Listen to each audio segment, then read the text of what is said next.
Remember at the start of the tournament, we were discussing that if you saw New Zealand's schedule in the tournament, that okay, they've had a start, they're top of the table, they looked invincible, and suddenly they're saying, hang on, they haven't played Australia yet, they haven't played England yet. Yes, India was washed out, and that could be a concern. And sure enough, it showed. They lost those 2 games, lost to Pakistan as well. So it just shows their record against the top teams versus the others, and these numbers support it. 80% against teams other than Australia, South Africa, India and England.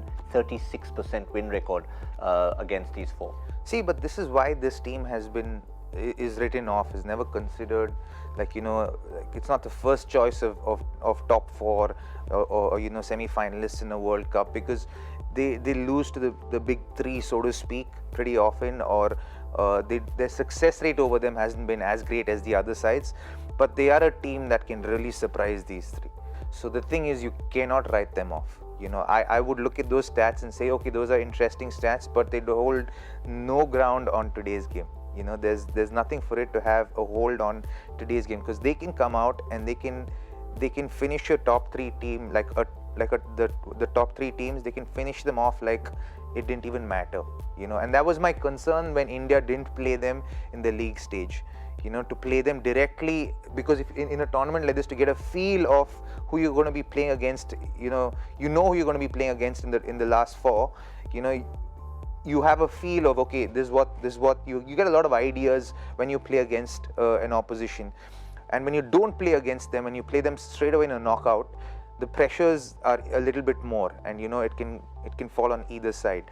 But for me, I feel like that makes New Zealand an even more dangerous side, which would put a little bit more pressure on India, and which would make New Zealand feel like they don't have too much pressure on themselves. They can just go out there and express themselves. Virat Kohli mentioned Williamson, Taylor being the key wickets. As Robin said, yes, those are key wickets, but you also want to focus on the likes of Guptill and up front, because he can be dangerous. Have a look at Guptill. If you add it to Taylor and Williamson, their record against India away from home, not brilliant.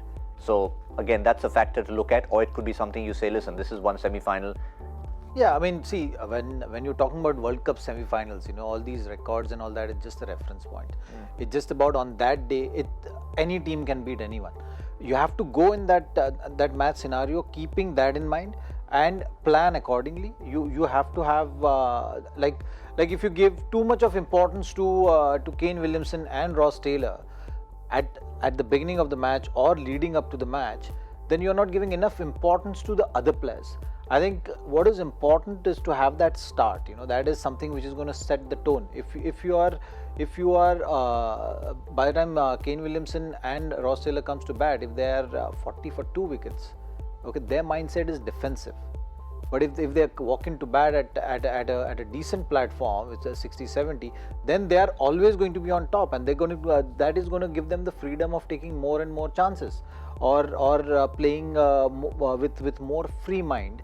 So that is something which is very important from India's point of view, that they give enough importance to Guptill and Henry Nicholls in this scenario, going to be opening the innings.